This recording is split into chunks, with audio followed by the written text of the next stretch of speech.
ಮುದ್ರಾಂ ಕರಸರಸುಜೈ ಪುಸ್ತಕಂ ಶಂಖಚಕ್ರೈ ಬಿಭ್ರದ್ಭಿನ್ನಸ್ಫಟಿಕರುಚಿರೆ ಪುಂಡರೀಕೆ ನಿಶುನ್ನಃ ಅಮಲಾನಶ್ರೀ ಅಮೃತವಿಶದೇರಂಶುಭತ್ಪ್ಲಾವಯನ್ಮಾನ್ ಆವಿರ್ಭೂಯಾತ್ ಅನಗಮಹಿಮಾ ಮಾನಸೇವಾಗಧೀಶಃ. ನಮಸ್ತೆ ಪ್ರಾಣೇಶ ಪ್ರಣತ ವಿಭವಾಯಾವನಿಮಗಾಹ ನಮಸ್ವಾಮಿನ್ ರಾಮಪ್ರಿಯತಮಹನುಮನ್ ಗುರುಗುಣ ನಮಸ್ತುಭ್ಯಂ ಭೀಮ ಪ್ರಬಲತಮ ಕೃಷ್ಣೇಷ್ಟ ಭಗವನ್ ನಮಃ ಶ್ರೀಮನ್ಮಧ್ವ ಪ್ರದಿಶ ಸುದರ್ಶನ್ನೋ ಜಯ ಜಯ ಶ್ರೀ ಗುರುಭ್ಯೋ ನಮಃ. ನಾರಾಯಣಂ ಸುರಗುರುಂ ಜಗದೇಕನಾಥಂ ಭಕ್ತಪ್ರಿಯಂ ಸಕಲಲೋಕ ನಮಸ್ಕೃತಂಚ ತ್ರೈಗುಣ್ಯವರ್ಜಿತಮಜಂ ವಿಭುಮಾದ್ಯಮೀಶಂ ವಂದೇ ಭವಗ್ರಂ ಅಮರಾಸುರಸಿದ್ಧವಂದ್ಯಂ ನಾರಾಯಣಂ ನಮಸ್ಕೃತ್ಯ ನರಂಚೈವ ನರೋತ್ತಮಂ ದೇವೀಂ ಸರಸ್ವತೀಂ ವ್ಯಾಸಂ ತತೋ ಜಯಮುದೀರಯೇ. ವೇದವ್ಯಾಸರ ಮಹಾಭಾರತದ ಚಿಂತಕರಿಗೆ ವಂದನೆಗಳು. ಅನುಶಾಸನ ಪರ್ವದ 61ನೆಯ ಪ್ರವಚನ. ಧರ್ಮರಾಜನ ಅಪೇಕ್ಷೆಯಂತೆ ಶಿವಚಿಂತನೆಯನ್ನು ಭೀಷ್ಮರು ಕೃಷ್ಣನಿಂದ ಹೇಳುವಂತೆ ಭಿನ್ನವಿಸಿದ್ದಾರೆ. ಕೃಷ್ಣನೋ ತಾನು ಹಿಂದೆ ತಿಳಿದಿರುವ ಉಪಮನ್ಯುವಿನ ಸಂಗಡದಲ್ಲಿ ಬಂದಿರತಕ್ಕ ಸುದ್ದಿಯನ್ನು ಹೇಳುತ್ತಾನೆ. ಉಪಮನ್ಯು ತಂಡಿ ಋಷಿಯ ಶಿವದರ್ಶನದ ಬಗ್ಗೆ ವೈಭವದ ಮಾತುಗಳನ್ನು ಕೃಷ್ಣನಿಗೆ ಹೇಳಿದ್ದ. ತಂಡಿ ಶಿವನನ್ನು ಕಂಡಾಗ ನುಡಿದ ಮಾತುಗಳು ತಂಡಿಗೀತೆ. ಅವನು ಹೇಳುತ್ತಾನೆ, ಏತತ್ ಪದಂ ಅನುದ್ವಿಗ್ನಂ ಏತದ್ ಬ್ರಹ್ಮ ಸನಾತನಂ ಶಾಸ್ತ್ರ ವೇದಾಂಗ ವಿದುಷಾಂ ಏತದ್ ಧ್ಯಾನಂ ಪರಂ ಪದಂ. ಶಿವಸ್ವರೂಪವು, ಶಿವಚಿಂತನೆಯು, ಶಿವತತ್ವವು, ಶಿವನು ಯಾವುದೇ ರೀತಿಯಾದಂತಹ ತೊಂದರೆಯನ್ನು ಉಂಟು ಮಾಡುವಂಥದ್ದಲ್ಲ, ಉದ್ವೇಗಕ್ಕೆ ಕಾರಣವಾಗುವಂಥದ್ದಲ್ಲ. ಅದು ಶುದ್ಧವಾದದ್ದು, ಹಳೆಗಿಗಿಂತ ಹಳೆಯದಾದದ್ದೇ, ನಿತ್ಯ ನೂತನವಾಗಿರುವಂಥದ್ದು, ಪರಿಪೂರ್ಣ ಅನಿಸಿಕೊಳ್ಳುವಂಥದ್ದು. ತಿಳಿದವರಿಗೆ, ತಿಳಿಯುವವರಿಗೆ ಅತ್ಯಂತ ಪ್ರಶಸ್ತವಾದ ಚಿಂತನೆಗೆ ಗ್ರಾಸವೆನ್ನಿಸುವಂಥದ್ದು. ವೇದಗಳು, ಸಂಹಿತೆಗಳು, ಪುರಾಣಗಳು ಇವೆಲ್ಲ ಶಾಸ್ತ್ರಗಳು. ಇದಕ್ಕೆ ಸಂಬಂಧಪಟ್ಟಂತೆ ವೇದಾಂಗಗಳು ಅದರೆಲ್ಲದರ ಅರಿವುಳ್ಳವರಿಗೆ ಅತ್ಯಂತ ಪ್ರಶಸ್ತವಾದ ಚಿಂತನೀಯವಾದಂತಹ ಸಂಗತಿ ಶಿವತತ್ವ. ಹಾಗಾಗಿ ಶಿವನನ್ನು ಪಡೆಯುವುದೇ ಪರಮ ಉದ್ದಿಷ್ಟವಾದಂತಹ ಒಂದು ಗುರಿ ಅನಿಸ್ತದೆ. ಇಯಂ ಸಾ ಪರಮಾ ಕಾಷ್ಠ. ಇದು ಅತ್ಯಂತ ಎತ್ತರದ ತಾಣ. ಇಯಂ ಸಾ ಪರಮಾಕಲ. ಪರಿಶುದ್ಧವಾದ ಸ್ವರೂಪವಿದು.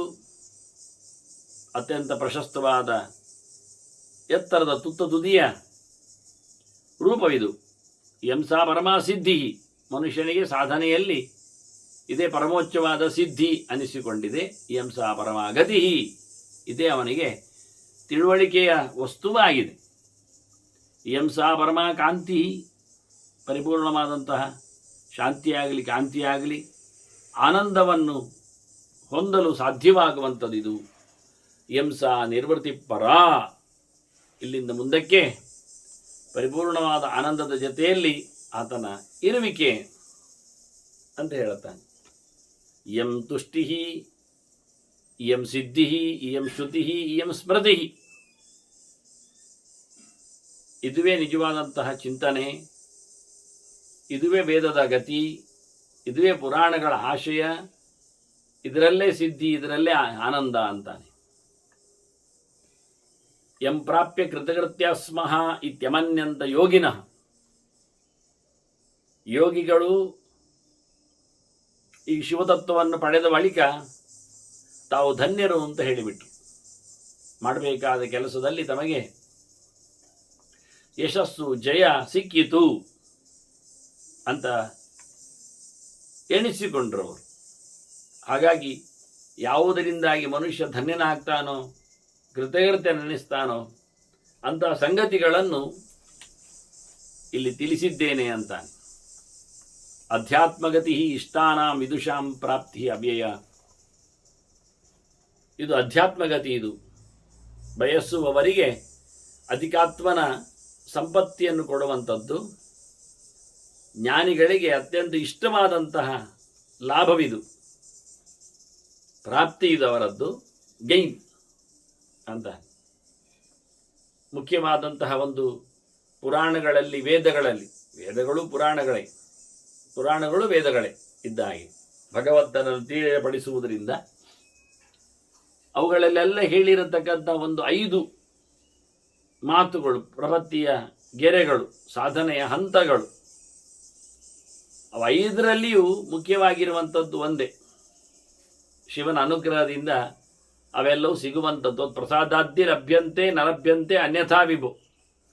ಬೇರೆ ಯಾವುದೇ ಪ್ರಕಾರದಿಂದಲೂ ಪಡಿಲಿಕ್ಕೆ ಆಗುವುದಿಲ್ಲ. ಭಗವಂತನ ಹಸಾದದಿಂದಲೇ ಎಲ್ಲವೂ ಲಭ್ಯವಾಗುವಂಥದ್ದು. ಕೃಷ್ಣ ಇದರ ಬಗ್ಗೆ ಸ್ಪಷ್ಟತೆಯನ್ನು ಕೊಟ್ಟಿದ್ದ, ಮೈಯವ ವಿಹಿತಾ ನಿಹಿತ ಅನ್ನಂತ. ಯಾರು ಯಾರಿಂದ ಯಾವುದನ್ನಾದರೂ ಪಡೆದುಕೊಂಡರೂ ಅದನ್ನು ನಾನೇ ಅವರಿಂದ ಕೊಡಿಸಿದ್ದೇನೆ ಅಂತ. ಯಾಕೆಂದರೆ ಅಹಂಗಿ ಸರ್ವಜ್ಞಾನ ಭೋಕ್ತಾಚ ಪ್ರಭುರೇವಚ ಅಂದ. ಎಲ್ಲ ಕರ್ಮಗಳ ಒಡೆಯ ಮತ್ತು ಅದರ ಫಲವನ್ನು ನೀಡುವವ ತಾನೇ ಅಂತ ಹೇಳಿದ್ದಾನೆ. ಹೀಗಾಗಿ ಆ 5 ಪ್ರಕಾರಗಳ ಸಾಧನೆಗಳನ್ನು ಸ್ವಲ್ಪ ಮಧ್ಯದಲ್ಲಿ ಅದಕ್ಕೆ ಸಂಬಂಧ ಮತ್ತು ಡಿಫರೆನ್ಸ್, ಭೇದ. ವಾಸ್ತವವಾಗಿ ಮೊದಲಿಗೆ ಮುಖ್ಯವಾಗಿ ಯಜ್ಞ, ಎಲ್ಲರೂ ನಡೆಸಿಕೊಡುವಂಥದ್ದೇ ಯಜ್ಞ, ದೊಡ್ಡ ಸಾಧನೆ ಅದು ಯಜ್ಞ. ಯಜತಾಂ ಕಾಮಯಾನಾನಾಂ ಅಂತ ಮಖೈಹಿ ವಿಪುಲ ದಕ್ಷಿಣೈಹಿ, ಬಹಳ ಪ್ರಕಾರದ ಬಯಕೆಗಳಿರ್ತವೆ ಯಜ್ಞದಲ್ಲಿ. ಸ್ವರ್ಗಗಾಮೋ ಯಜೇತ, ವೃಷ್ಟಿಗಾಮೋ ಯಜೇತ, ಪುತ್ರಗಾಮೋ ಯಜೇತ ಎಲ್ಲ ಇದ್ದ ಹಾಗೆ.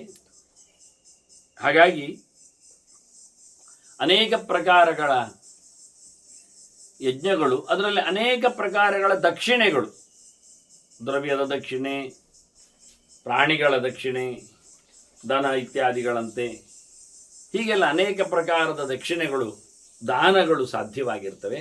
ಇಂತಹ ದಾನ ದಕ್ಷಿಣೆಗಳಿಂದ ಸಮೃದ್ಧವಾದಂತಹ ಅನೇಕ ಬಯಕೆಗಳನ್ನು ಹೇಳತಕ್ಕಂಥ ಯಜ್ಞಗಳಿಂದ ಯಜತಾಂ ಕಾಮಯಾನಾಂ ಯಾಗತಿ ಯಜ್ಞಶೀಲಾನಾಂ, ಯಜ್ಞವನ್ನೇ ತಮ್ಮ ಪ್ರಧಾನವಾದಂತಹ ಬದುಕಿನ ಕರ್ಮವಾಗಿಸಿಕೊಂಡವರದ್ದು ಯಾವ ಡೆಸ್ಟಿನೇಷನ್ ಅವರು ಪಡಿತಾರೋ, ಗತಿಯನ್ನು ಪಡಿತಾರೋ, ಎಂತಹ ಸದ್ಗತಿಯನ್ನು ಅವರು ಪಡಿತಾರೋ, ಅದುವೇ ಶಿವನಿಂದ ನೀಡಲ್ಪಡುವಂಥದ್ದು. ಸಾ ಗತಿ ತ್ವಂ ನ ಸಂಶಯ, ಅದು ನೀನೇ, ನಿನ್ನಿಂದಲೇ.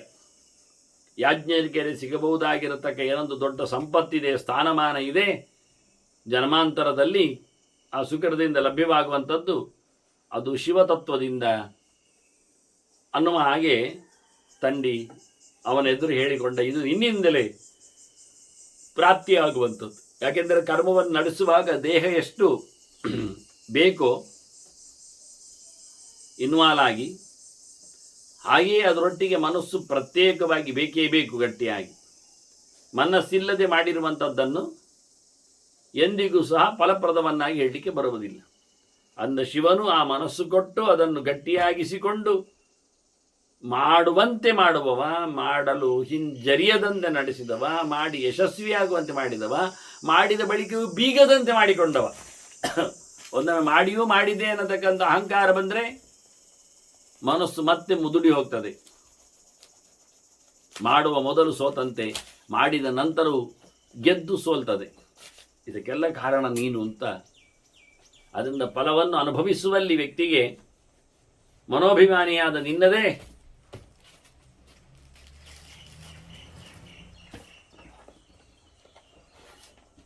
ಅಷ್ಟೇ ಅಲ್ಲದೆ ಶಿವಲೋಕದ ಪ್ರಾಪ್ತಿಯೂ ಸಹ, ನಿನ್ನ ಸಾನ್ನಿಧ್ಯದ ಪ್ರಾಪ್ತಿ ಇದೆ ಅಂತವರಿಗೆ ಅಂತ ಹೇಳ್ತಾನೆ. ಮತ್ತೊಂದು ಮಾತು ಹೇಳ್ತಾನೆ, ಸಮ್ಯಗ್ ಯೋಗ ಜಪೈ ಶಾಂತಿ ನಿಯಮೈ ದೇಹ ತಾಪನೈ ತಪ್ಯತಾಂ ಯಾಗತಿರ್ದೇವ ಪರಮಾಸಾಗತಿರ್ಭವಾನ್. ಯಜ್ಞ ಅಂತಂದ್ರೆ ಇನ್ನೊಂದು ಮುಖ ತಪಸ್ಸು. ಯಜ್ಞ ದಾನ ತಪಕರ್ಮನ ತ್ಯಾಜ್ಯಂ ಕಾರ್ಯಮೇವ ತತ್ ಅಂತ ಕೃಷ್ಣ ಹೇಳಿದ್ದಾನಲ್ಲ, ಹಾಗಾಗಿ ತಪಸ್ಸನ್ನು ಹೈಲೈಟ್ ಮಾಡಿದೇವ.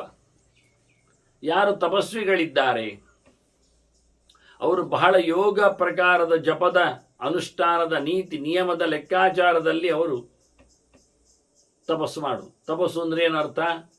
ನಿರಂತರವಾಗಿರತಕ್ಕಂತಹ ಚಿಂತನೆ, ಆಲೋಚನೆ, ಶಾಸ್ತ್ರ ಪ್ರಕಾರವಾಗಿ ವ್ಯಕ್ತಿಯ ವಸ್ತುವಿನ ಧ್ಯೇಯನ ಅನುಸಂಧಾನವನ್ನು ನಡೆಸುವ ರೀತಿ. ಅದಕ್ಕೆ ಬೇಕಾಗಿರತಕ್ಕಂತಹ ನಿಯಮಗಳಿವೆ. ಮುಳುಗಿ ಮಿಂದು ಏಳುವುದಾಗಲಿ,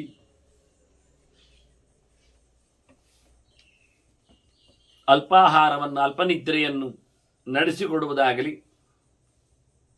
ಮೌನ ತುಷ್ಟಿ ಇತ್ಯಾದಿಗಳನ್ನು ಅಳವಡಿಸಿಕೊಳ್ಳುವುದಾಗಲಿ, ಬ್ರಹ್ಮಚರ್ಯ ಸತ್ಯ ಅಸ್ತೇಯಗಳ ಯಮಗಳ ಪಾಲನೆ ಆಗಲಿ, ಇವೆಲ್ಲ ಕೂತಿರ್ತದೆ. ಅದರಿಂದ ಸಮ್ಯಕ್ ಯೋಗ ಜಪೈಹಿ ಅಂದರು.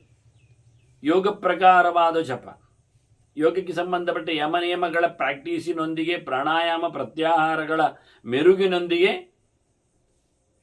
ಜಪವು ಎರಡು ಪ್ರಕಾರವಾಗಿದೆ.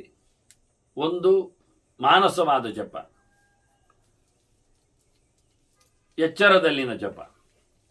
ಇನ್ನೊಂದು ಅಂತರ್ದರ್ಶನದಲ್ಲಿ ಮಾಡತಕ್ಕಂಥ ಜಪ, ಧ್ಯಾನದಲ್ಲಿನ ಜಪ. ಹಾಗಾಗಿ ಇಲ್ಲಿ ಯೋಗ ಅಂದರೆ ಸಂಯುಕ್ತವಾದ ಸಮಾಧಿ ಯೋಗದ ಚಿಂತನೆಯನ್ನು ಕೊಟ್ಟಂತಹ ಜಪಗಳಿಂದ, ಶಾಂತಿ ನಿಯಮೈಹಿ ಅದಕ್ಕೆ ಸಂಬಂಧಪಟ್ಟಂತಹ ನಿಯಮಗಳಿಂದಲೂ ಅದಕ್ಕೆ ಅನುಗುಣವಾಗಿ ದೇಹ ತಾಪನೈಹಿ, ತಪಸ್ಸಬ್ದಕ್ಕೆ ಇನ್ನೊಂದು ಅರ್ಥ ತಪಸಂತಾಪೆ ಅಂತ.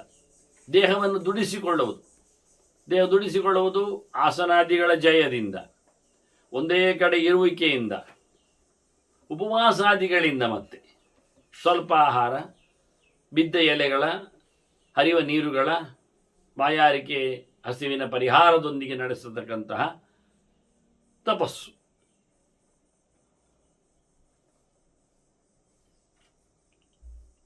ಇವರು ದ್ರವ್ಯವನ್ನು ಇಟ್ಟುಕೊಂಡು ಯಾವುದೇ ಪ್ರಕಾರವಾದ ಯಜ್ಞವನ್ನು ಮಾಡ್ತಾ ಇಲ್ಲ. ಇವರ ಮಾನಸ ಯಜ್ಞಗಳು, ಇವರ ದೈಹಿಕವಾದಂತಹ ಶಕ್ತಿಗಳ ಆಹುತಿ ಪ್ರದಾನದಲ್ಲಿ ನಡೆಯುವಂಥದ್ದು. ಇಂಥ ತಪಸ್ವಿಗಳು ಪಡೆಯತಕ್ಕಂಥ ಗತಿ ಅದು ನಿನ್ನದು, ನೀನು ಕೊಡುವಂಥದ್ದು. ಬಹಳ ಗಟ್ಟಿಮುಟ್ಟಾದ ಮನಸ್ಸು ಬೇಕು ಇಂಥದ್ದು ನಡೆಸುವಲ್ಲಿ. ಅದನ್ನು ಹಠಯೋಗ ಅಂತದಕ್ಕೆ ಕರೆಯುವಂಥದ್ದು.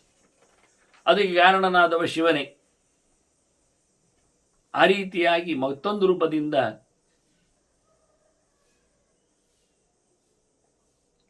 ತಂಡಿ ಸಾಧನೆಯ ಮಾತನ್ನು ಉಲ್ಲೇಖ ಮಾಡಿದ. ಇನ್ನೊಂದು ಚಿಂತನೆ ಹೇಳ್ತಾನವನು ಮುಖ್ಯವಾಗಿ, ಕರ್ಮನ್ಯಾಸಕೃತಾನಾಂಚ ವಿರಕ್ತಾನಾಂ ತತಃ ತತಃ ಯಾಗತಿ ಬ್ರಹ್ಮಸದನೆ ಸಾಗತಿ ಸ್ತಂ ಸನಾತನ. ಇನ್ನು ಸನ್ಯಾಸಿಗಳದ್ದು ಕತೆ. ಇದು ತಪಸ್ಸಿನಲ್ಲಿನ ಒಂದು ಮುಖ, ಇದು ದಾನದಲ್ಲಿನ ಮಗದೊಂದು ಮುಖ, ಮಗ್ಗಂ. ಎಲ್ಲವನ್ನು ತ್ಯಾಗ ಮಾಡುವುದೇ ದಾನದ ಒಂದು ಅರ್ಥ. ಹಾಗಾಗಿ ಯಜ್ಞ ತಪಸ್ಸುಗಳ ನಂತರದಲ್ಲಿ ದಾನದ ಬಗ್ಗೆ ಹೇಳುವಾಗ ತನ್ನನ್ನೇ ತಾನು ಸಮರ್ಪಿಸಿಕೊಂಡಿರುವ, ಸ್ವಾತ್ಮದಾನದಲ್ಲಿ ನೆಲೆಗೊಂಡಿರುವ ಸನ್ಯಾಸಿಗಳ ಬಗ್ಗೆ, ಯತಿಗಳ ಬಗ್ಗೆ ಹೇಳ್ತಾನವನು. ಕರ್ಮನ್ಯಾಸಕೃತಾನಾಂಚ, ಅವರು ಕಾಮ್ಯ ಕರ್ಮಗಳನ್ನು ಬಿಟ್ಟೇ ಬಿಟ್ಟಿದ್ದಾರೆ. ಇನ್ನು ನೈಮಿತ್ಯ ಕರ್ಮಗಳದ್ದು ಫಲಗಳ ಸಂಬಂಧಗಳನ್ನೆಲ್ಲ ಬಿಟ್ಟಿದ್ದಾರೆ. ನಿತ್ಯ ಕರ್ಮ ಅದು ಬಿಡಲಿಕ್ಕೆ ಆಗುವುದಿಲ್ಲ, ಬಿಟ್ಟು ಬದುಕುವುದೇ. ನಿತ್ಯ ಕರ್ಮ ಅದು ಉಸಿರಾಟ ಅಂತ ಇಟ್ಕೊಳ್ಳಿ. ಉಸಿರಾಟ ಬಿಟ್ಟು ಅವರು ಹೇಳಿದರೆ ಸನ್ಯಾಸಿಗಳು ಪರಿವ್ರಾಜಕರು ತಿರುಗಬೇಕು, ತಿರುಗಾಟ ಬಿಟ್ಟರು ಹೇಳಿದರೆ ಅದನ್ನು ನಿತ್ಯವಾದ್ದನ್ನು ಬಿಡಲಿಕ್ಕೆ ಬರುವುದಿಲ್ಲ. ನೈಮಿತ್ತಿಕವಾದದ್ದನ್ನು ಬಿಡಬಹುದು. ಕಾಲಕ್ಕೆ ಅನುಗುಣವಾಗಿ ಬರತಕ್ಕಂಥ ಹಬ್ಬ ಹರಿದಿನಗಳ ಆಚರಣೆಗಳೆಲ್ಲ ಅದು ಆಪ್ಷನಲ್, ಅವರಿಷ್ಟವಾದದ್ದು. ಮತ್ತು ಕಾಮ್ಯ ಅದು ನಾವು ಮೊದಲೇ ಬಿಡಬಹುದು. ನಮಗೆ ಬೇಕು ಅಂತ ಹೇಳಿಕೊಂಡದ್ದನ್ನು ಮೊದಲೇ ಬಿಡುವುದಕ್ಕೆ ದಿನ ವಹಿಸಿ ಬರುವುದಿಲ್ಲ. ಅದು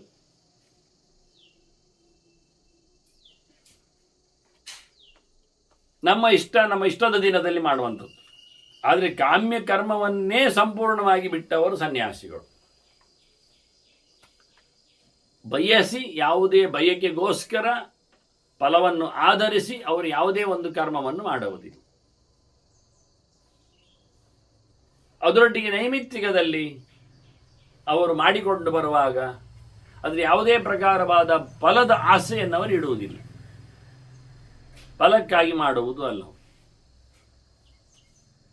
ಹೀಗಾಗಿ ಇಂತಹ ಅತ್ಯುತ್ತಮವಾದಂತಹ ಕರ್ಮನ್ಯಾಸವುಳ್ಳವರ ವಿರಕ್ತಾನ ತತಃ ಅಲ್ಲಿಂದ ಅಲ್ಲಿಗೆ ಎಲ್ಲ ಕಡೆಯಿಂದಲೂ ವಿರಕ್ತಿಯನ್ನು ಪಡೆದವರು.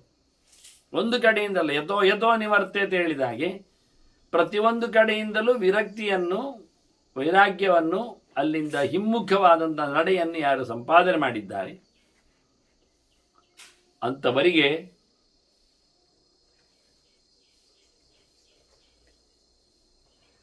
ಬ್ರಹ್ಮಸದನದಲ್ಲಿ, ಬ್ರಹ್ಮಲೋಕದಲ್ಲಿ ಅವರಿಗೆ ತಪಸ್ವಿಗಳಿಗೆ ಪ್ರವೇಶ, ಅಲ್ಲಿ ಅವರಿಗೆ ಸುಖದ ಭೋಗ.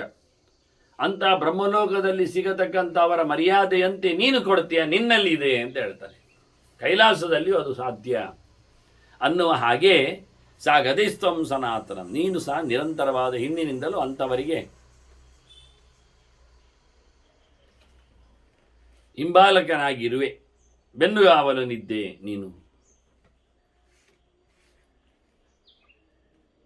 ಮತ್ತೊಂದು ರೀತಿಯ ಸಾಧನೆಯನ್ನು ಚಿಂತನೆಯಲ್ಲಿರ್ತಾನೆ. ಅಪುನರ್ಭವ ಕಾಮಾನಾಂ ವೈರಾಗ್ಯೇ ವರ್ತದಾಂಚಯ ಪ್ರಕೃತೀನಾಂ ಲಯಾನಾಂಚ ಸಾಗತಿ ತ್ವಂ ಸನಾತನ. ಇದು ವಾನಪ್ರಸ್ಥ ಧರ್ಮ ಅಥವಾ ಗಾರಸ್ಥ್ಯವು, ಸನ್ಯಾಸ ಅಲ್ಲ ಇದು. ವಾಸ್ತವವಾಗಿ ಅಪುನರ್ಭವ ಕಾಮಾನ, ಇನ್ನೊಮ್ಮೆ ಹುಟ್ಟಿ ಬರಬಾರದು ಅಂತ ಬಯಸಿದ್ದಾರೆ ಎನ್ನುವುದಷ್ಟು ಸತ್ಯ. ಇವರಿಗೆ ಮತ್ತೆ ಹುಟ್ಟಿ ಬರಲಿಕ್ಕಿಲ್ಲ ಅಂತ ಯೋಚನೆ, ಅದಕ್ಕೆ ಬೇಕಾದ ಸಾಧನೆಯನ್ನು ಮಾಡ್ತಾರೆ. ಅದಕ್ಕೋಸ್ಕರ ವೈರಾಗ್ಯ ವರ್ತತ, ಆದಷ್ಟು ಕಡಿಮೆ ವೈರಾಗ್ಯದಲ್ಲಿ ಇದ್ದಾರೆ. ಯಾವುದೇ ವಸ್ತುವನ್ನು ಹೆಚ್ಚು ಬಳಸಿದಾಗ ಅದರ ಸಂಬಂಧವನ್ನು ಬೆಳೆಸಲಾಗಿ ಅದು ಮತ್ತಷ್ಟು ಋಣಾತ್ಮಕವಾಗಿ ನಮ್ಮನ್ನು ಕೂಡಿಸಿಕೊಳ್ತದೆ ಅಂತ, ಮುಂದುವರಿತದೆ ಅಂತ. ಹೀಗೆ ಜನರ ಸಂಪರ್ಕವನ್ನು ಕಡಿದುಕೊಳ್ಳಲು, ಅವರಿಂದ ಯಾವುದನ್ನು ಸಹ ಪಡೆಯದೆ ತಾನು ತಾನಾಗಿಯೇ ತನ್ನ ಕೆಲಸವನ್ನು ಮಾಡಿಕೊಂಡು ಎಲ್ಲ ವ್ಯಕ್ತಿಗಳ ಎಲ್ಲದರ ಪರಿತ್ಯಾಗದಲ್ಲಿ, ಅದನ್ನೇ ಇಲ್ಲಿ ವೈರಾಗ್ಯ ಅಂದದ್ದು. ಹೀಗೆ ಇರುವವರು ಅವರಿಗೆ ಯಾವುದೇ ಪ್ರಕಾರವಾದಂತಹ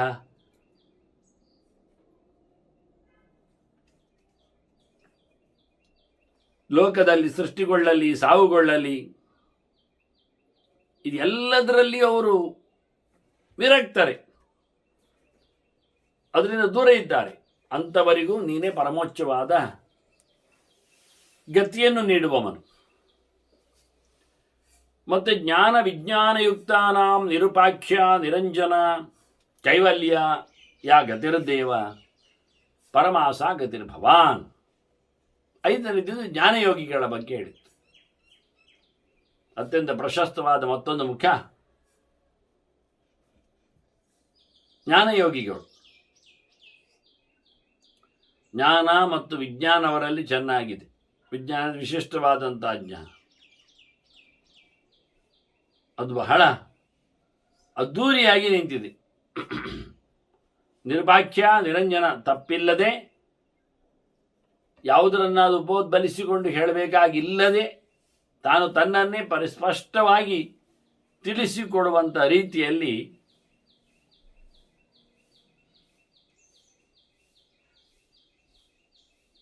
ಕೂತಿದೆ. ಅಂಥವರಿಗೆ ನೀನು ಕೇವಲ ಗತಿಯಾಗಿದ್ದೆ, ಯಾವುದೇ ಒಂದು ರೀತಿಯಾದ ಬಂಧನ ಇಲ್ಲದೆ, ಸಂಬಂಧ ಪಡದೆ, ಶುದ್ಧವಾಗಿ ಸ್ವಚ್ಛವಾಗಿ ಅವರಿಗೆ ನೀನು ಪಡೆಯಬೇಕಾದ ಸಂಗತಿಯಾಗಿರ್ತೀಯ. ಹೀಗೆ 5 ಪ್ರಕಾರದಲ್ಲಿರತಕ್ಕ ಸಾಧಕರಿಗೆ ನೀನು ನಿನ್ನ ಅನುಗ್ರಹದಿಂದ ಅವರ ಅಪೇಕ್ಷಿತವಾದಂಥ ತಾಣಗಳು, ಗತಿಗಳು ಲಭ್ಯವಾಗಿವೆ ಅನ್ನುವುದಾಗಿ ತಂದೆ ತಿಳಿಸ್ತಾ ಮತ್ಯಾವ ಪ್ರಕಾರದಲ್ಲಿ ಯಾರಿಂದಲೂ ಇಂಥವರಿಗೆ ಗಮ್ಯತಾಣ ಸದ್ಗತಿ ಅದು ಸಿಗಲಾರದು.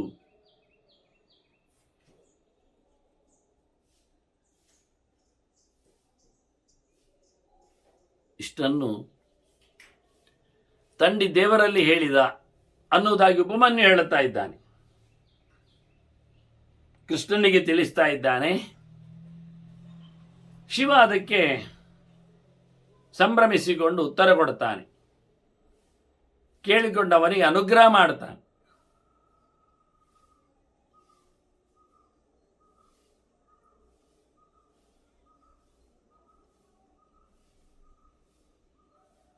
ಅಕ್ಷಯಶ್ಚ ಅಭಯಶ್ಚೈವ ಭವಿತಾ ದುಃಖವರ್ಜಿತಃ. ನಿನಗೆ ದುಃಖ ಬರುವುದಿಲ್ಲ,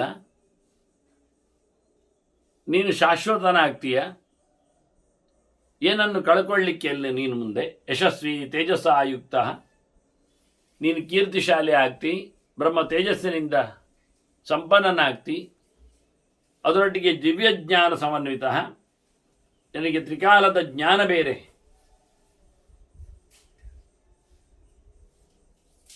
ಬರಲಿದೆ.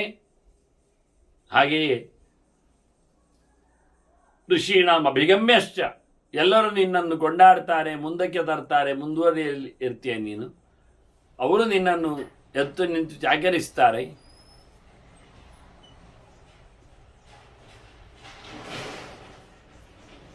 ಅದರಂತೆ ಸೂತ್ರಕರ್ತ ಸುತಸ್ತವ, ನಿನ್ನ ಮಗ ಸೂತ್ರ ರಚನೆ ಮಾಡ್ತ ಅಂತ ಅವನಿಗೆ ಶಿವ ಹೇಳಿ, ಶಿವ ಕೇಳ್ತಾನೆ, ಮತ್ತೇನಾದರೂ ವರ ಉಂಟಾ ಕೇಳು, ಬಯಕೆಗಳನ್ನು ಕೇಳು, ಕೊಡ್ತೇನೆ ಅಂತ. ಆಗ ತಂಡಿ ಹೇಳಿದ,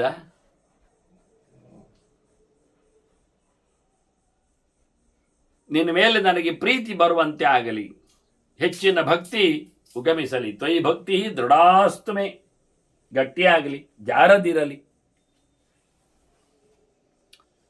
ತಥಾಸ್ತು ಅಂದಿದ್ದಾನೆ. ಆಗಲಿ ಅಂತ ಹೇಳಿ ಪರಿವಾರ ಸಮೇತನಾಗಿ ಶಿವ ಅಲ್ಲಿ ಮತ್ತೆ ಕಾಣದಾಗಿದ್ದಾನೆ. ತಂಡಿಯೇ ಹೇಳುತ್ತಾನೆ ಇದನ್ನೆಲ್ಲ ತಂದು ಉಪಮನ್ಯುವಿನಿಗೆ. ಉಪಮನ್ಯು ಹೇಳಲಿಕ್ಕೆ ಕಾರಣ, ತಂಡಿ ಕಂಡಿದ್ದಾನೆ ಅಂತೇಳಿ ಕಾರಣ, ತಂಡಿ ಕಂಡ ನಂತರ ಹೇಳಿದ್ದು ಉಪಮನ್ಯುವಿಗೆ, ನನಗೆ ದೇವರು ಕಂಡ, ಮಾತಾಡಿದೆ, ಮತ್ತೆ ನೋಡ್ತೇನೆ ಅಲ್ಲಿ ಇಲ್ಲ.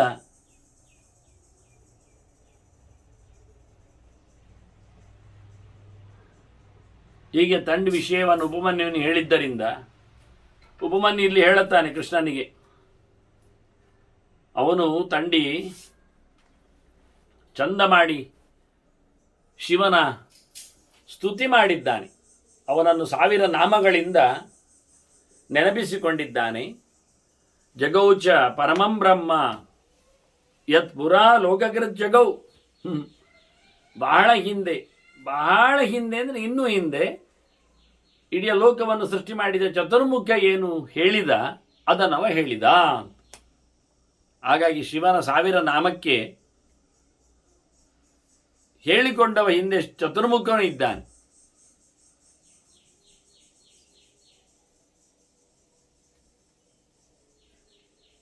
ಅದವರು ದೇವತೆಗಳಿಗೆ ಕೊಟ್ಟಿದ್ದಾರೆ ಚತುರ್ಮುಖ. ಹಾಗಾಗಿ ದೇವತೆಗಳಿಂದ ಅದು ಋಷಿಗಳಿಗೆ ಬಂದಿದೆ. ಆದ್ದರಿಂದ ಏನೊಂದು ಹಿಂದೆ ಬ್ರಹ್ಮದೇವ ಹೇಳಿಕೊಂಡ ನಾಮಗಳುಂಟು, 1000 ನಾಮಗಳು, ಅದನ್ನು ತಂಡಿ ಹೇಳಿದ್ದನ್ನು ನಿನಗೆ ಹೇಳುತ್ತೇನೆ ಅಂತ ಉಪಮನ್ಯು ಹೇಳಿದ. ಹಾಗೆ ಅಂತ ಕೃಷ್ಣ ಈಗ ಅಲ್ಲಿ ಭೀಷ್ಮರಿದ್ದಾಗ ಎಲ್ಲರಿದ್ದಾಗ ಹೇಳ್ತಾ ಇದ್ದಾನೆ, ತಂಡಿ ಹೇಳುತ್ತೇನೆ ಅಂತ ಹೇಳಿದ್ದಾನೆ ಅಂತ. ಆಯ್ತು, ಅದನ್ನು ಹೇಳಬಹುದಲ್ಲ ಅಂದರೆ ಸ್ವಲ್ಪ ತಡ ಉಂಟು ಅವ ಹೇಳಲಿಕ್ಕೆ. ಅವ ಹೇಳಿದ್ದಾನೆ ಸರಿ. ಹಾಗಾಗಿ ಅವನು ಹೇಳಿರತಕ್ಕಂಥ ನಾಮಗಳು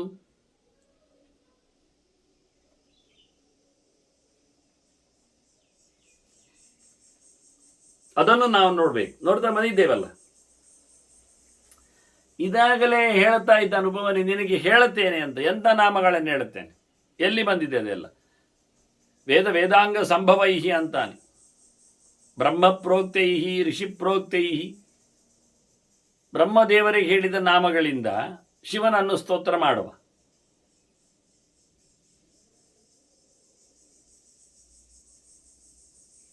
ಮತ್ತೆ ಬ್ರಹ್ಮ ಮಾತ್ರ ಹೇಳಿದ್ದಲ್ಲ ಅದು, ಅದನ್ನು ಮುಂದೆ ಸಾಧನೆ ಈ ಲೋಕದಲ್ಲಿ ಹೇಳಿದ ಋಷಿಗಳು, ಅದನ್ನು ಋಷಿಪ್ರೋಕ್ತೈ,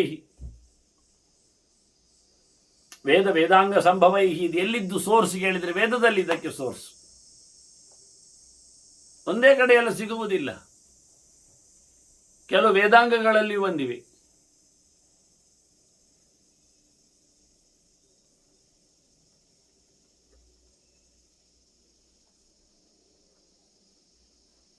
ಹೀಗೆ ಅಲ್ಲಲ್ಲಿಂದ ಕೇಳಿ ಬಂದಿರತಕ್ಕಂತಹ ಶಾಸ್ತ್ರೀಯವಾದಂತಹ ನಾಮಗಳು.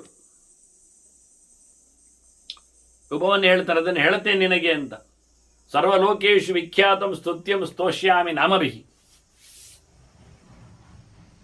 ಮಹದ್ಭಿಃ ವಿಹಿತೈಃ ಸತ್ಯೈಃ ಸಿದ್ಧೈಃ ಸರ್ವಾರ್ಥ ಸಾಧಕೈಃ. ಎಲ್ಲ ವಿಷಯಗಳನ್ನು ಪಡೆದವರು ಸಿದ್ಧರು ಯಾರಿದ್ದಾರೆ, ಸದ್ಯಭೂತರಾದವರು,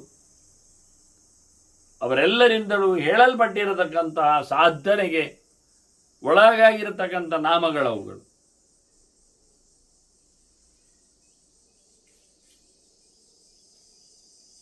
ಅದನ್ನು ತಿಳಿಯಬಡಿಸಬೇಕು ನಾನು ಅಂತಾನೆ.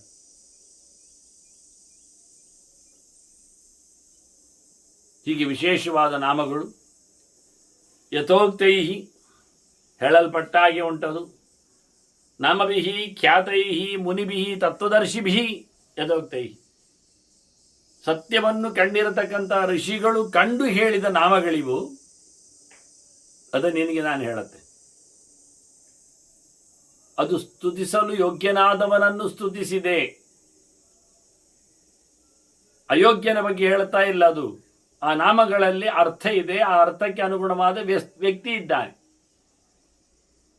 ಅದನ್ನು ತುಸ್ತ್ಯಂ ಸ್ತೋಷ್ಯಾಮಿ ನಾಮಭಿಃ ಸರ್ವಲೋಕೇಶು ವಿಖ್ಯಾತಂ. ಅವನೇನು ಅಪ್ರಸಿದ್ಧ ಅಲ್ಲ, ಎಲ್ಲರಿಗೂ ಗೊತ್ತುಂಟವ ಶಿವ.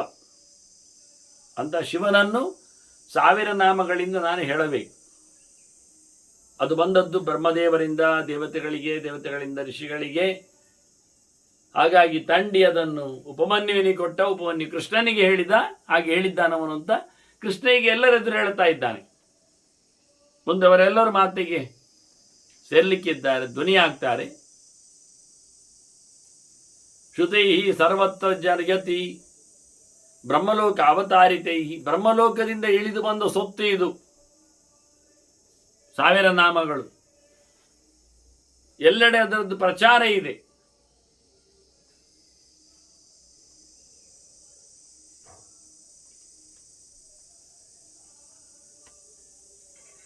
ಇದು ಸ್ತುತಿ ಪ್ರಬರವಾಗಿದೆ, ಸ್ತೋತ್ರ ಪ್ರಥಮವಾಗಿದೆ. ಸ್ವರ್ಗವನ್ನು ತಂದುಕೊಡ್ತದೆ, ಸ್ವರ್ಗ್ಯಂ. ಮತ್ತೆ ಸರ್ವಭೂತ ಹಿತಂ ಶುಭಂ. ಎಲ್ಲ ಪ್ರಾಣಿ ಪರ ಮಕ್ಷಿಗಳಿಗೆಲ್ಲ, ಜೀವಜಾತಗಳಿಗೆಲ್ಲ ಒಳ್ಳೆಯದು ಮಾಡುತ್ತದೆ. ಅದರಂತೆ ಹೆಚ್ಚೈತ ಸಕಲಂ ಗುಹ್ಯಂ.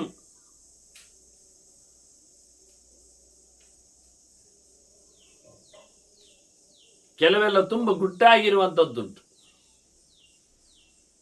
ಇದನ್ನೆಲ್ಲ ಬ್ರಹ್ಮದೇವ ಹೇಳಿದ್ದಾನೆ. ಬ್ರಹ್ಮಪ್ರೋಕ್ತಂ ಸನಾತನಂ ಪಕ್ಷೇ.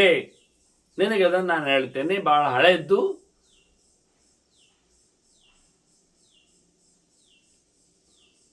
ಬ್ರಹ್ಮದೇವರು ಹಾಡಿತ್ತು ಬ್ರಹ್ಮಗೀತ, ಅಲ್ಲೇ ಇದ್ದಾನೆ.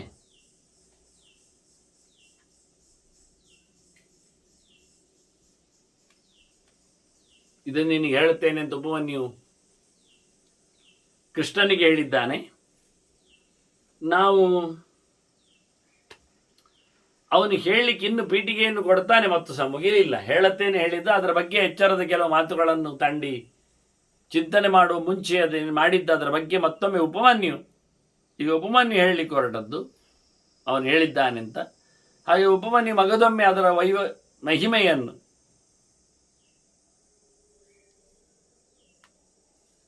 ಚಿಂತನೆಗೆ ತರ್ತಾನೆ. ಅದು ಉಪಮನ್ಯು ತಂದಿರತಕ್ಕಂತಹ ಸ್ತುತಿಯ ಚಿಂತನೆಗಳನ್ನು ಹಾಗೆ ಉಳಿಸಿಕೊಳ್ಳುವ. ನಾವು 1000 ಹೆಸರಿನಡೆಗೆ ಬಾಕಿ ಕೆಲವು ನಾಮಗಳಿವೆ, ಕೊನೆಯ 200 ನಾಮಗಳು. ಅದರ ಬಗ್ಗೆ ಗಮನ ಹರಿಸುವ. ಮಂಥಾನಃ ಬಹುಲಃ ವಾಯು ಸಕಲಃ ಸರ್ವಲೋಚನಃ. ಮನಸ್ಸು ಅದು ಕಡೆಯುವ ಕೋಲಿನಂತೆ ಮಂಥಾನ. ಒಳ್ಳೆಯ ರೀತಿಯಲ್ಲಿ ಕಡೆದರೆ ಉಂಟು ಗಟ್ಟಿಯಾದ ಬೆಣ್ಣೆ ಬರಲಿಕ್ಕೆ.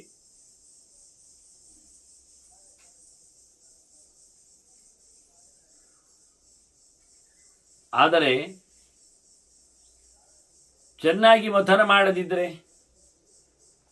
ಮಥನ ಮಾಡೋದು ಕೈಯಲ್ಲ ಮನಸ್ಸು.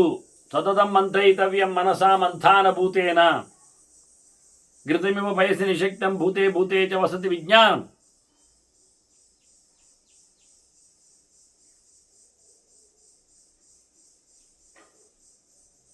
ಪ್ರತಿಯೊಂದೆಡೆ ಹಾಲಿನ ಕಣದಲ್ಲಿ ತುಪ್ಪದ ಪಸೆ ಅಡಗಿಕೊಂಡಂತೆ ಅದನ್ನು ನಾವು ಮತ್ತೆ ಕಡಿಯಲ್ಪಟ್ಟಾಗ ಅದನ್ನು ಹೊರಗೆ ತರಲಿಕ್ಕೆ ಆಗ್ತದೆ. ಹಾಗೆ ಎಲ್ಲ ಕಡೆಯಲ್ಲಿ ಸಹ ಭಗವಂತನ ಎಚ್ಚರ ಇದೆ, ವಿಜ್ಞಾನ. ನಾವು ಅದನ್ನು ವಿಮರ್ಶೆ ಮಾಡಿ ಬಲ್ಲಿಲಿಕ್ಕೆ ಉಂಟು.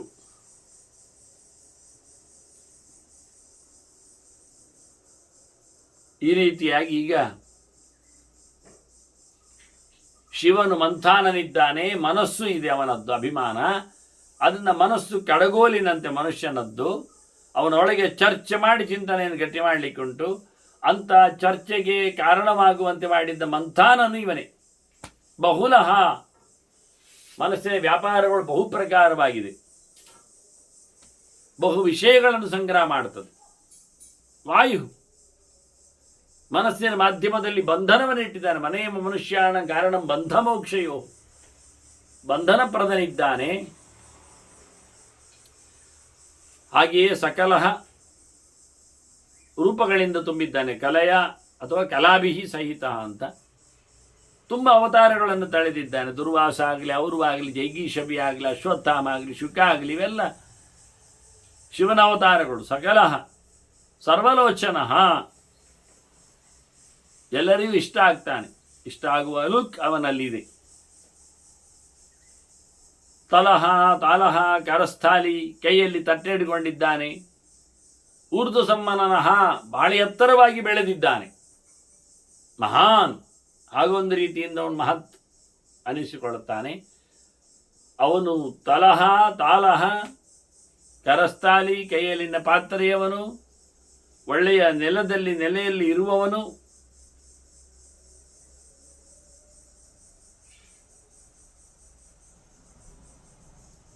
ಬಹಳಷ್ಟು ಎತ್ತರದಲ್ಲಿ ನೆಲೆಗೊಂಡವನಂತೆ ಎಲ್ಲರಿಗೂ ಆಶ್ರಯನೂ ಆಗಿದ್ದಾನೆ. ಮುಕ್ತಿ ಸ್ಥಳ ಇದ್ದಾಗೆ.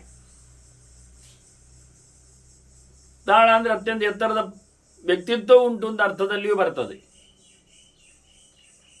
ಛತ್ರಂ ಸುಶ್ಚತ್ರ ವಿಖ್ಯಾತ ಲೋಕ ಸರ್ವಾಶ್ರಮ ಸರ್ವಾಶ್ರಯ ಕ್ರಮ, ಎಲ್ಲಕ್ಕೂ ಆಶ್ರಯನಾಗಿದ್ದಾನೆ. ಯಾವುದೇ ತಪ್ಪಿಲ್ಲದೆ ಒಂದೇ ಪ್ರಕಾರವಾಗಿ ಇರುವವನು ಶಿವ. ಅವನೆಲ್ಲವನ್ನು ಮುಚ್ಚುತ್ತಾನೆ. ಅವನು ಯಾವುದೊಂದು ಮುಚ್ಚಲಿಕ್ಕೆ ಇಲ್ಲ. ಶಿವನಿಗೆ ಕೆಲವೊಮ್ಮೆ ಎಲ್ಲೆಡೆಯೂ ಬಯಲೆ, ಅದಕ್ಕೊಂದು ಗುಡಿ ಗುಡಾರ ಕಟ್ಟುವಾಗಿಲ್ಲ.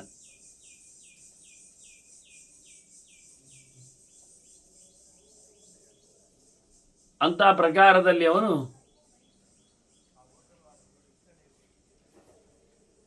ಛತ್ರನು ಸುಚ್ಛತ್ರನು, ಅದರಂತೆ ಪ್ರಖ್ಯಾತನು, ವಿಶೇಷವಾಗಿ ದೇವರಿಂದಾಗಿ ವಿಷ್ಣುನಾಖ್ಯಾತ. ಅದರಂತೆ ಲೋಕಃ, ಒಳ್ಳೆ ತಿಳುವಳಿಕೆಯುಳ್ಳವನು. ಸರ್ವಾಶ್ರಯ ಕ್ರಮಃ, ಕರ್ಮಾತಿಯ ಕರ್ಮವನ್ನು ಉಂಟು ಮಾಡುವವನಾಗಿದ್ದಾನೆ. ಮುಂಡಿ ವಿರೂಪಃ, ವಿಶಿಷ್ಟವಾದ ವಿಚಿತ್ರವಾದ ರೂಪವುಳ್ಳವನು, ತಲೆ ಬೋಳಿಸಿಕೊಂಡಿದ್ದಾನೆ. ವಿಕೃತಃ, ವಿಕಾರ ರೂಪದಲ್ಲಿದ್ದಾನೆ. ದಂಡಿ ಕುಂಡಿ ವಿಕುರ್ವಣಃ, ಕೈಯಲ್ಲಿ ದಂಡ, ಕೈಯಲ್ಲಿ ಕಮಂಡಲು, ಕುಂಡಿಕೆ, ಹೀಗಾಗಿಕೊಂಡು ವಿರುದ್ಧವಾದ ಕರ್ಮಗಳನ್ನು ಮಾಡ್ತಾನೆ, ಮಾಡಿಸುತ್ತಾನೆ.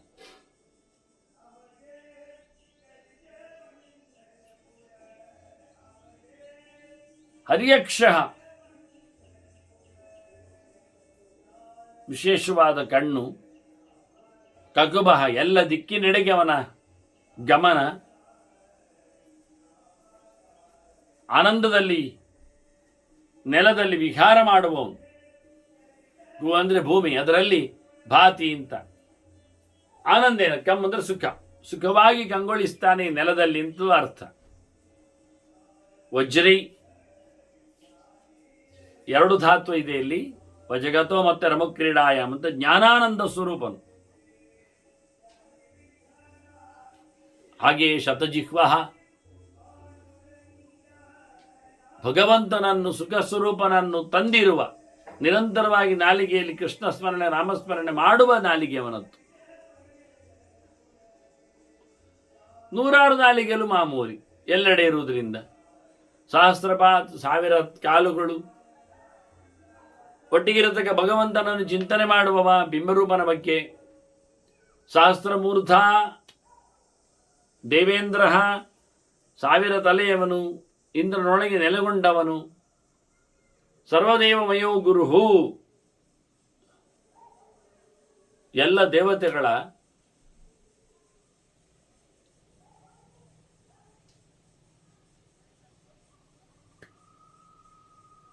ಸಂಘಾತಕ್ಕೆ ಕಾರಣನಾಗಿದ್ದಾನೆ, ದೊಡ್ಡವನೆನಿಸಿದ್ದಾನೆ. ಎಲ್ಲ ದೇವತೆಗಳಿಂದ ಮಿಗಿಲಾದ ಗುರು ಸ್ಥಾನದಲ್ಲಿ ಕೂತಿದ್ದಾನೆ ಅವನು. ಸಹಸ್ರಬಾಹು ಸರ್ವಾಂಗ, 1000 ತೋಳುಗಳು, ವಿಶಿಷ್ಟವಾದ ವಿಚಿತ್ರವಾದ ಅವಯವಗಳು, ದೇಹ, ಶರಣ್ಯ,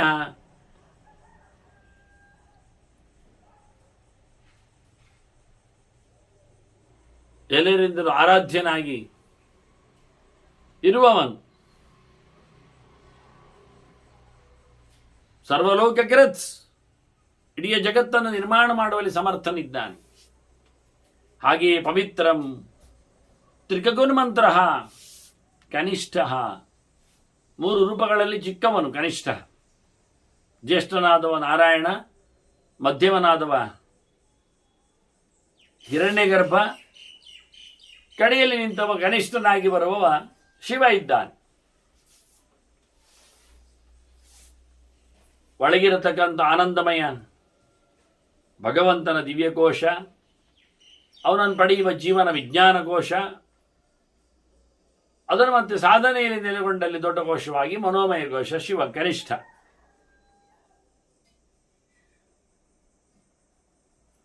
ಹೀಗೆ ಚಿಕ್ಕವನು ನೀನು, ನಿನಗೆ ನಮಸ್ಕಾರ. ನೀನು ಪವಿತ್ರನಿದ್ದಿ, ಪವಿತ್ರಾಯತೆ, ವಜ್ರಾಯುಧದಿಂದ ಜಗತ್ತನ್ನು ರಕ್ಷಣೆ ಮಾಡುತ್ತಿ. 3 ಕೂಟಗಳ ಮಂತ್ರಗಳು ನಿನ್ನನ್ನು ಮಾತಾಡಿಸ್ತವೆ. ಪ್ರಣವದೊಂದಿಗೆ ಜೂಮ್ ಸಹ ಹೇಳಿದ ಹಾಗೆ, ಅದರಿಂದ ಶ್ಲೀಂ ಪಶುಂ ಪಟ್ ಅನ್ನುವಂತೆ ಅಸ್ತ್ರ ಮಂತ್ರಗಳಲ್ಲಿ ಹೇಳುವಂತೆ, ಹೀಗೆ 3 ಶಬ್ದಗಳಿಂದ ಹೇಗೆ ಅಚ್ಯುತ ಅನಂತ ಗೋವಿಂದ ಉಂಟು, ಹಾಗೆ ಶಿವನಾಮಸ್ಮರಣೆ ಹರ ಶಿವ ಭವ ಎನ್ನುವ ನೆಲೆಯಲ್ಲಿ ಈ ರೀತಿಯಾಗಿ 3 ಪ್ರಕಾರದ ಮಂತ್ರಗಳಿಂದ ಆರಾಧ್ಯನಿದ್ದಿ ನೀನು. ಪ್ರಧಾನವಾದ ಗಾಯತ್ರಿಯಲ್ಲಿ ಭರ್ಗ ಶಬ್ದವು ಸುಟ್ಟಿರುವ ಕಥೆಯನ್ನು ಹೇಳುತ್ತಾ ಕಾಲಾಗ್ನಿ ರುದ್ರನನ್ನು ನೆನಪಿಸುತ್ತಾ ಸೂರ್ಯ ಪ್ರತೀಕದಲ್ಲಿಯೂ ಆರಾಧ್ಯನಾಗಿರುವುದರಿಂದ ಅವನು ಶಿವನು. ಹಾಗಾಗಿ ಆ ಮಂತ್ರಕ್ಕೆ ಅವನು ಅರ್ಥನಾಗುವ ಹಾಗೆ 3 ಕಣ್ಣಿನವ, 3 ಅಹಂಕಾರ ಪ್ರಭೇದದ ಅಭಿಮಾನಿಯಾದವ, ಸಾತ್ವಿಕ ರಾಜಸ ತಾಮಸ, ಹೀಗೆ ಅನೇಕ ಪ್ರಕಾರಗಳಿಂದ ಆರಾಧ್ಯನಾಗಿ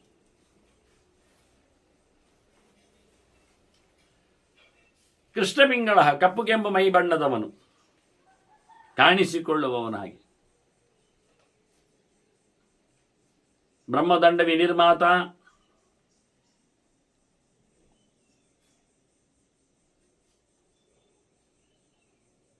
ಬ್ರಹ್ಮದಂಡದ ಸೃಷ್ಟಿಕರ್ತ,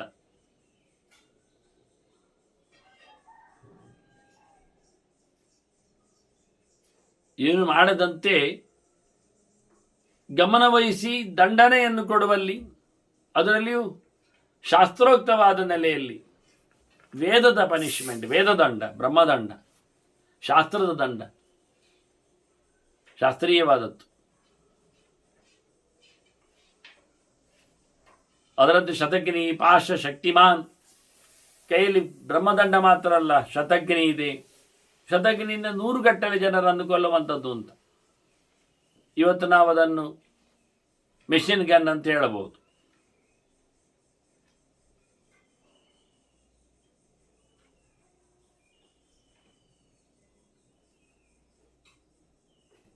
ಇವೆಲ್ಲ ಉಪಯೋಗಿಸಿಕೊಂಡಂತಹ ಯುದ್ಧದಲ್ಲಿನ ವಸ್ತುಗಳು, ಅದನ್ನೆಲ್ಲ ಹೊಡೆದಾಕಿದ್ದಾರೆ ಹಿಂದೆ. ಶತಗ್ನಿ, ಶಕ್ತಿ, ಪಾಶ ಇವೆಲ್ಲ ನಿನ್ನ ಕೈಯಲ್ಲಿದೆ ಆಯುಧಗಳು. ಪದ್ಮಗರ್ಭ, ಮಹಾಗರ್ಭ, ಬ್ರಹ್ಮಗರ್ಭ, ಜಲೋದ್ಭವ,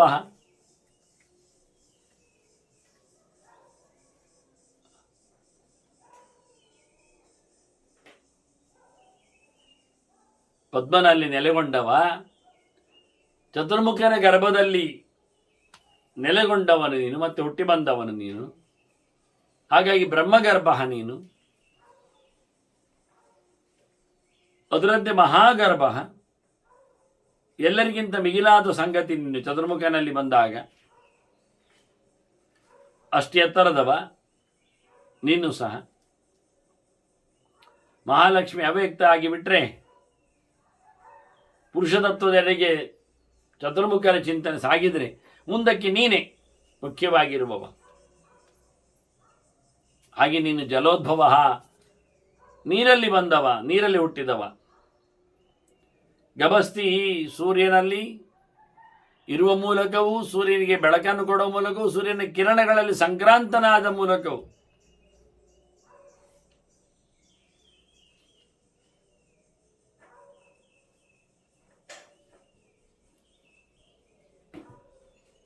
ಹೀಗೆ ಬ್ರಹ್ಮಗ್ರತ್, ಬ್ರಹ್ಮಿ, ಬ್ರಹ್ಮವಿತ್, ಬ್ರಾಹ್ಮಣ ಗತಿ, ಭಗವಂತನನ್ನು ಚಿಂತನೆ ಮಾಡುವವ, ಅದಕ್ಕೆ ಸಂಬಂಧಪಟ್ಟಂತೆ ವೇದ ಪುರಾಣಗಳನ್ನು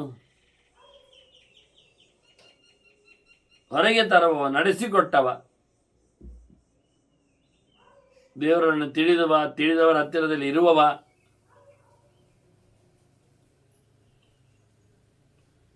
ಅವರಿಗೆ ಈ ಪ್ರಕಾರವಾಗಿ ನೀನೊಬ್ಬನೇ ಆಶ್ರಯನಾಗಿ, ಶೆಲ್ಟರ್ ಆಗಿ, ಕೊನೆಯ ನಿಲುದಾಣವಾಗಿ ಸಿಕ್ತಿ. ಅದು ನೀನು. ಅನಂತರೂಪ, ನೈಕಾತ್ಮ, ತಿಗ್ಮತೇಜ, ಸ್ವಯಂಭುವ. ಇನ್ನೊಮ್ಮೆ ಬಂದಿದೆ ಸ್ವಯಂಭುವ ಅಂತ. ಬೇಕಾದವರಿಗೆ ಬೇಕಾದಾಗಿ, ಬೇಕಾದಲ್ಲಿ ನಿನ್ನದೇ ಆದ ಇಚ್ಛೆಯಿಂದ ಅವರಿಗೆ ಕಾಣಿಸಿಕೊಳ್ತೀಯ.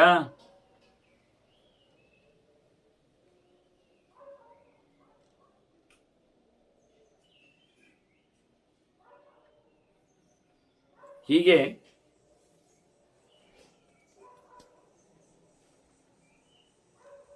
ಎಲ್ಲೆಡೆ ಕಾಣಿಸಿಕೊಳ್ಳುವಂತೆ ಅತ್ಯಧಿಕವಾದ ತೇಜಸ್ಸು ಸಂಪೂರ್ಣನಾಗಿ, ಕಡೆಯಿರದ ರೂಪಗಳ ಜೊತೆಯಲ್ಲಿ ಲೆಕ್ಕವಿಲ್ಲದಷ್ಟು ರೂಪಗಳಿಂದ ಕಾಣಿಸಿಕೊಳ್ಳುವವ ನೀನು. ಒಂದೇ ಕಡೆ ಒಬ್ಬನಿಗೆ ಒಂದೇ ಕ್ರಮದಲ್ಲಿ ಮಾತ್ರ ಅಂತರ್ಯಾಮಿಯಾಗಿ ಅಲ್ಲ, ಸೂರ್ಯನೊಳಗಿದ್ದುಕೊಂಡು, ಚಂದ್ರನೊಳಗಿದ್ದುಕೊಂಡು, ಯಜಮಾನನಲ್ಲಿದ್ದುಕೊಂಡು, ಪಂಚಭೂತಗಳಲ್ಲೆಲ್ಲ ಇದ್ದುಕೊಂಡು, ಹೀಗೆ ಅಷ್ಟವಿಧ ಸ್ವರೂಪದಲ್ಲಿ ನೀನು ಆತ್ಮನಾಗಿರ್ತೀಯ, ಅಂತರ್ಯಾಮಿಯಾಗಿರ್ತೀಯ, ಸ್ವಾಮಿಯಾಗಿರ್ತೀಯ, ವ್ಯಾಪ್ತಿಯನ್ನು ಪಡೆದಿರ್ತೀಯ, ನಿಯಮನ ಮಾಡ್ತೀಯ. ಅದರಂತೆ ಊರ್ಧ್ವಗಾತ್ಮ, ಮೇಲಕ್ಕೆ ಸಾಗುವ ಮನಸ್ಸು, ಮೈಂಡ್, ಅಹಂ, ಅದು ಮೇಲಕ್ಕಿರುವಂಥದ್ದು, ಎತ್ತರದಲ್ಲಿರುವಂಥದ್ದು. ಹಾಗೆ ಮೇಲಕ್ಕೆ ಹೋಗುವವನು ಯಾರ ಮೇಲಲ್ಲಿದ್ದಾನೋ ಅವನೆಡೆಗೆ ಸಾಗುವವನು. ಊರ್ಧ್ವಗನು ಯಾರು? ಪರಮಾತ್ಮ. ಊರದಲ್ಲಿರುವವನು, ಅವನೆಡೆಗೆ ಸಾಗುವವನಿವನು.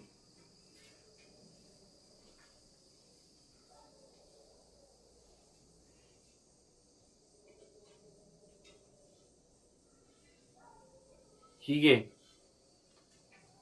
ಪಶುಪತಿ ಜೀವರೆಲ್ಲರನ್ನು ಪಶುಗಳು ಅಂತ ಕರೆಯುವುದು. ವೇದಗಳು ಪಶುಗಳೇ ಆಗ್ತವೆ. ಪಾತಿ ಸಂಸಾಧನ ಅಂತ ಹೇಳೋ ಮೂಲಕ ವೇದ ಪಶವೈರಿತ ಅಂತ ಅಂದರೆ ವೇದಗಳೊಡೆಯನಾಗಿ ವೇದವನ್ನು ನಡೆಸಿಕೊಳ್ಳತಕ್ಕಂಥ ಉಪಯೋಗಿಸಿಕೊಳ್ಳತಕ್ಕಂಥ ಎಲ್ಲ ಜೀವಗಳಿಗೆ ಒಡೆಯನಾಗಿ ನೀನು ನಿಂತಿದ್ದಿ. ಅದರಂತೆ ನೀನು ಬಹಳ ವೇಗಿ. ವಾತರಮ್ಮ ಮನೋಜವ, ಸಾಮಾನ್ಯವಾದ ನಿನ್ನ ವೇಗ ಅಲ್ಲ, ಮನಸ್ಸಿನ ವೇಗ. ಅಂದರೆ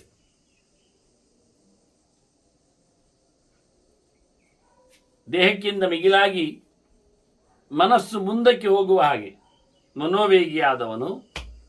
ಗಾಳಿಯ ವೇಗದಲ್ಲಿ ನೀನು ನೆಲೆಗೊಳ್ಳುವವನು. ಗಾಳಿ ಓಡುವಂತೆ ನೀನು ಸಂಚರಣಶೀಲನಾಗಿತ್ತು. ಹೀಗೆ ಅಪೂರ್ವವಾದಂಥ ಅನೇಕ ನಾಮಗಳಿಂದ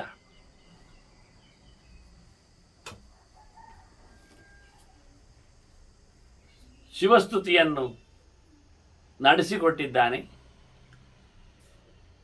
ಆತ ಹೇಳಿದ ಹೀಗೆ ಅಂತ ಹೇಳಿ ತಂದೆ ಉಪಮನ್ಯು ಕೃಷ್ಣನಿಗೆ ಹೇಳಿದ.